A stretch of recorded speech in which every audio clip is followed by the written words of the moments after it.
এ লড়াই যেন মমতা বন্দ্যোপাধ্যায়ের সাথে রাজ্যের নতুন মুখ্যমন্ত্রী শুভেন্দু অধিকারী। হকার উচ্ছেদে ফের কড়া প্রশাসন, চাপে খেটে খাওয়া সাধারণ দরিদ্র মানুষ। সাধারণ মানুষের জীবিকা কেড়ে নিয়ে প্রশাসন বুলডোজার রাজনীতি চালাচ্ছে। নির্দিষ্ট তাদের পুনর্বাসন দিয়ে এই উচ্ছেদ যদি করা যেত তাহলে সরকারের বিরুদ্ধে নয়, সরকারের বাহবা দিত বাংলার মানুষ।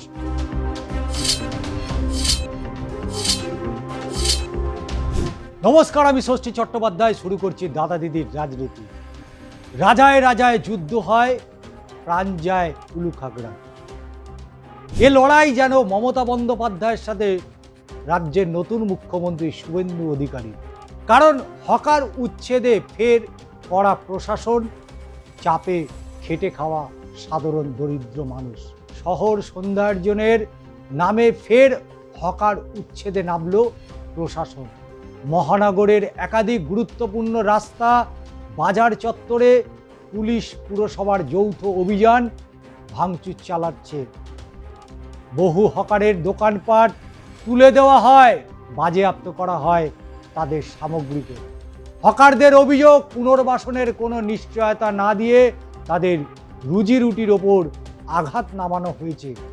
রাজ্য জুড়ে হকার উচ্ছেদ অভিযান নতুন করে রাজনৈতিক তরজা উস্কে দিল। কলকাতা থেকে জেলা একাধিক জায়গায় প্রশাসনের অভিযানের উচ্ছেদ করা হচ্ছে রাস্তা ও ফুটপাত দখল করে গড়ে ওঠা দোকান। সরকারের বক্তব্য, যানজট কমানো, পথচারীদের নিরাপত্তা নিশ্চিত করতেই এই পদক্ষেপ। তবে বিরোধীদের অভিযোগ, সাধারণ মানুষের জীবিকা কেড়ে নিয়ে প্রশাসন বুলডোজার রাজনীতি চালাচ্ছে। রাজনৈতিক মহলের একাংশের মতে বাংলার রাজনীতিতে হকার উচ্ছেদ নতুন কোনো বিষয় নয়। কারণ বাম আমলেও এমন অভিযোগ এসছিল, এমন অভিযান হয়েছে। তৎকালীন পরিবহন মন্ত্রী প্রয়াত সুভাষ চক্রবর্তীর উদ্যোগে শ্যামবাজার হাতিবাগান এলাকায় ফুটপাত দখলমুক্ত করার চেষ্টা করা হয়েছিল।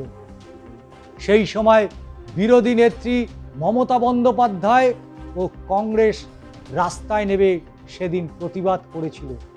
2011 সালে তৃণমূল ক্ষমতায় আসার পরেও গড়িয়াহাট, হাতিবাগান সহ কলকাতার বিভিন্ন এলাকায় উচ্ছেদ অভিযান চলে।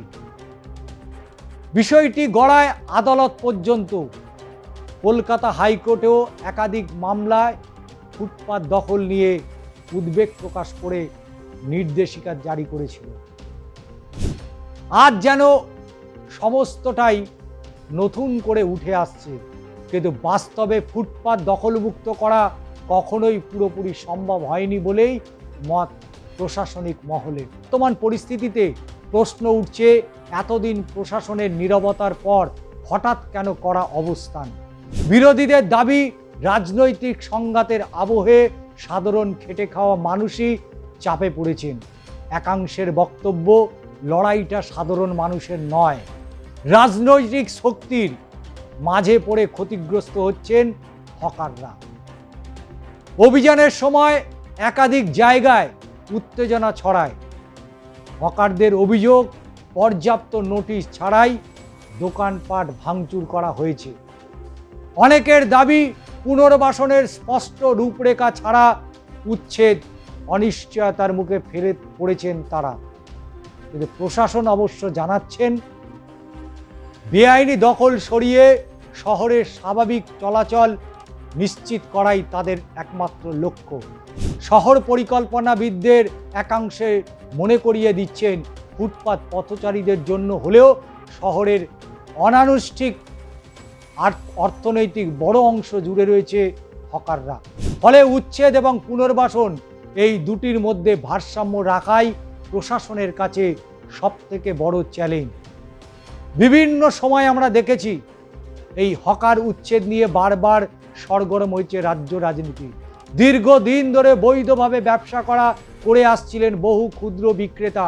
করোনা পরবর্তী অর্থনৈতিক সংকট কাটিয়ে উঠতে না উঠতেই এই উচ্ছেদ অভিযান সাধারণ পরিশ্রমী মানুষদের জীবনে নতুন অনিশ্চয়তা তৈরি করেছে। সংগঠনের পক্ষ থেকে বলা হয়েছে, বড় শপিং মল ও কর্পোরেট ব্যবসার স্বার্থ রক্ষা করতেই গরিব মানুষের উপর এই দমন নীতি চাপানো হচ্ছে। এই অভিযানের সময় বহু জায়গায় উত্তেজনা সৃষ্টি হয়। হকারদের একাংশ রাস্তার উপরে বিক্ষোভ দেখান। তাদের অভিযোগ, আগে কোনো লিখিত নোটিশ দেওয়া হয়নি। হয়তো তারা কিছু জিনিসপত্র বাঁচাতে পারতেন। উচ্ছেদের সময় মহিলাদের সঙ্গে দুর্ব্যবহার করা হয়েছে বলেও অভিযোগ উঠে আসছে। যদিও প্রশাসনের দাবি যানজট কমানো ও পথচারীদের সুবিধার জন্যই এই পদক্ষেপ। তবে বামপন্থী শ্রমিক ও গণসংগঠনগুলি এই ঘটনার তীব্র নিন্দা করেছেন। তাদের বক্তব্য, শহরের অর্থনীতি একটি বড় অংশ জুড়ে রয়েছেন ক্ষুদ্র ব্যবসায়ী এবং অবশ্যই হকাররা। তাদের পুনর্বাসনের স্থায়ী ব্যবস্থা না করে উচ্ছেদ অমানবিক। অবিলম্বে উচ্ছেদ বন্ধ করে আলোচনার মাধ্যমে সমাধানের দাবি তুলেছেন তারা। হকার সংগঠনগুলি আগামী সপ্তাহে প্রতিবাদের মিছিল এবং অবশ্যই স্মারকলিপি দেওয়ার কর্মসূচির ঘোষণা করেছে। তাদের হুঁশিয়ারি, জীবিকার অধিকার রক্ষায় বৃহত্তর আন্দোলনের পথে হাঁটবেন তারা। কিন্তু অনেকগুলো প্রশ্ন থেকে যাচ্ছে, যে প্রশ্নের উত্তর এখনো পাওয়া যায়নি। প্রথম যে প্রশ্ন উঠে আসছে, যে দীর্ঘদিন ধরে শিয়ালদা এবং হাওড়া স্টেশন শুধু নয়, শহরাঞ্চলের বুকে যে সমস্ত স্টেশনগুলোতে গড়ে উঠেছিল হকারের রমরমা, সেই সময় প্রশাসন কি তাহলে শীত ঘুমেছিল?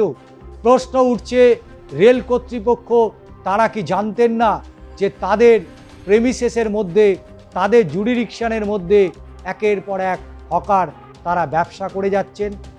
সেদিন কেন তারা তাহলে তাদেরকে আটকালো না? রাজ্যে নতুন সরকার এলো, রাজ্যে পরিবর্তন হলো, ডবল ইঞ্জিন সরকার হলো। শিয়ালদা হাওড়া শুধু নয়, এরকম বহু স্টেশনে যেখানে হকার উচ্ছেদ কর্মসূচি চলছে, বুলডোজার অভিযান চলছে। কিন্তু তারা কিভাবে ঢুকে পড়লো হাওড়া স্টেশনে বা শিয়ালদা স্টেশনে? এর মধ্যে কি কোনো রাজনৈতিক স্বার্থ জড়িয়ে ছিল? কর্তৃপক্ষ কি তারা জানতেন না? বছরের পর বছর ধরে তারা সেখানে ব্যবসা করে যাচ্ছেন। আজকে আপনাদের মনে হচ্ছে যে হকাররা রাস্তা দখল করে নিয়েছে, স্টেশনগুলো দখল করে নিয়েছে, কিন্তু 6 মাস আগে, 1 বছর আগে আপনারা কতটা উচ্ছেদ কর্মসূচিতে নেমেছিলেন? প্রতিবাদ হয়, প্রতিবাদ হবে। বঙ্গ রাজনীতির ইতিহাস বলছে প্রতিবাদ বহু সময় হয়েছে। আমরা যদি সেই বাম আমলের থেকে দেখি, সেই সময় প্রতিবাদ হয়েছিল, প্রতিবাদ করেছিল তৃণমূল কংগ্রেস। তারপরে প্রতিবাদে নামলো যখন বামেরা বিরোধীতে এলো, অর্থাৎ 2016 সালে। সেই সময়ও কিন্তু আমাদের বামেদের দেখেছি, তারাও হকার উচ্ছেদের তীব্র প্রতিবাদের পথে নেমেছিল। এ রাজ্যের বর্তমান শাসক দল ভারতীয় জনতা পার্টি। আজকের মুখ্যমন্ত্রী শুভেন্দু অধিকারী সেদিন হকার উচ্ছেদ নিয়ে তীব্র সমালোচনা করেছিল মমতা সরকারের বিরুদ্ধে।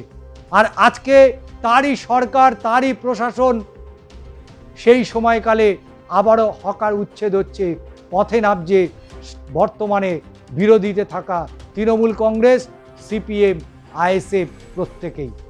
কিন্তু এই লড়াইয়ের মাঝে আষ্টে পৃষ্ঠে মারা যাচ্ছে সাধারণ দরিদ্র হকাররা। তারা ব্যবসা করছেন, অবশ্যই মানুষের পথ চলতে অসুবিধা হচ্ছে, কিন্তু নির্দিষ্ট সিস্টেম করে দিলে তাহলে আর কোনো সমস্যা হতো না। কিন্তু প্রশ্ন থেকে যাচ্ছে, ধর্মতলার বুকে নির্দিষ্টভাবে দেখা যায় হকার যেভাবে রাস্তা দখল করে নিয়েছে, মানুষকে চলে আসতে হয়েছে ফুটপাত ছেড়ে সরাসরি রাস্তায়। এবং অনেকেই আপনারা জানেন, গালিব স্ট্রিট, বাগবাজার টপকালেই টালা ব্রিজ লাগোয়া সেই গালিব স্ট্রিটে হকারদের পুনর্বাসনের ব্যবস্থা করেছিল তৎকালীন তৃণমূল কংগ্রেসের সরকার। হাতিবাগানে যে হকার, অর্থাৎ পশু পাখির যে মার্কেট ছিল সেই মার্কেট তুলে নিয়ে যাওয়া হয়েছিল সেই গালিব স্ট্রিটে, এবং সেই গালিব স্ট্রিটে হকারদের পুনর্বাসনের জন্য ঘর দেওয়া হয়েছিল, কিন্তু সেই ঘরে হকাররা থাকলো না, তারা আবার নেমে এলো রাস্তায়। আজকে পথ চলা পার্ক স্ট্রিটের প্রতিটা রাস্তায় কম বেশি যেভাবে দোকানপাট বসে গিয়েছে, তাতে মানুষ পথ চলতে পারছে না। তাদের নির্দিষ্ট কাঠামো তৈরি করার নির্দেশ দিয়েছিল কলকাতা হাইকোর্ট, তাদেরকে একটা গাইডলাইন করে দেওয়ার নির্দেশ দিয়েছিল হাইকোর্ট। শুধুই কি হকাররা ফুটপাত দখল করে রেখেছে? এ রাজ্যের এমন কিছু হোটেল রয়েছে যে হোটেলের তাদের সৌন্দর্যনের জন্য গাছের তারা বিভিন্ন জায়গায় ফুটপাত দখল করে গাছ লাগিয়ে ফেলেছে। সরকার বা প্রশাসনের ক্ষমতা ছিল না সেই সৌন্দর্যন ভেঙে ফেলে মানুষের জন্য ফুটপাতটা তুলে দেওয়ার। এরকম কলকাতা হাইকোর্টে বহু মামলার নিদর্শন রয়েছে, আমরা বহু মামলা শুনেছি, চাক্ষুষ নিজের কানে শুনেছি, বিচারপতিদের নির্দেশও শুনেছি, কিন্তু তারপরে যে তিমিরে ছিল সেই তিমিরেই রয়ে গিয়েছে। কিন্তু নতুন প্রশাসনের প্রতি মানুষের যে আস্থা, সেই আস্থা আগামী দিনে কতটা থাকবে তার উত্তর অবশ্যই সময় দেবে। এবং এই মুহূর্তে হকারদের জীবন জীবিকা যেভাবে টানাপোড়ানের মাঝে পড়েছে, তাতে আগামী দিনে তারা কতজন হকারি করে খেতে পারবেন সেটা নিয়ে একটা বড় প্রশ্ন। যে রাজ্যের কর্মসংস্থানের জায়গা নেই, যে রাজ্যের অধিকাংশ মানুষ রাজ্যের বাইরে চলে যায় কর্মসংস্থানের খোঁজে, যে রাজ্যে তকমা লেগে গিয়েছে পরিযায়ী শ্রমিকের বাংলা, সেই রাজ্যে হকার উচ্ছেদ করে আরও মানুষকে কর্মহীন করে তোলা, কর্মহীন করে ফেলা, এটাও কিন্তু কোনো রাজনৈতিক বা প্রশাসনের সুচিন্তা হতে পারে না। আমরা প্রশাসনের অবশ্যই নজর দেওয়ার জন্য অনুরোধ করব, যেভাবে বাংলায় মানুষ কর্মসংস্থান হারাচ্ছে, যেভাবে পরিযায়ী শ্রমিকের সংখ্যা বাড়ছে, তাতে করে নতুন যতক্ষণ না কোনো কর্মসংস্থানের জায়গা তৈরি হচ্ছে, অন্ততপক্ষে তাদের পুনর্বাসনের অন্তত ব্যবস্থা করুক। যে হকার ভাইরা তারা ব্যবসা করছেন, তাদের নির্দিষ্ট একটা জায়গা বা লেন করে দেওয়া হোক, যাতে করে তারা সেখানে ব্যবসা করে খেতে পারে। কারণ এই হকারদের পরিবার, তার সন্তান সমস্তটাই প্রতিপালিত হয় এই তাদের হকারি করে। কেউ ট্রেনে করছেন, কেউ বাসে করছেন, কেউ রাস্তায় করছেন।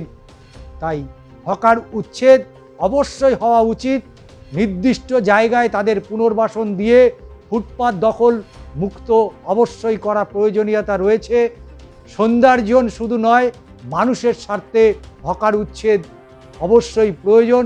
তবে নির্দিষ্ট তাদের পুনর্বাসন দিয়ে এই উচ্ছেদ যদি করা যেত, তাহলে সরকারের বিরুদ্ধে নয়, সরকারের বাহবা দিত বাংলার মানুষ, রাজ্যের মানুষ। আজ এই পর্যন্তই। ভিডিওটি কেমন লাগলো অবশ্যই জানাতে ভুলবেন না।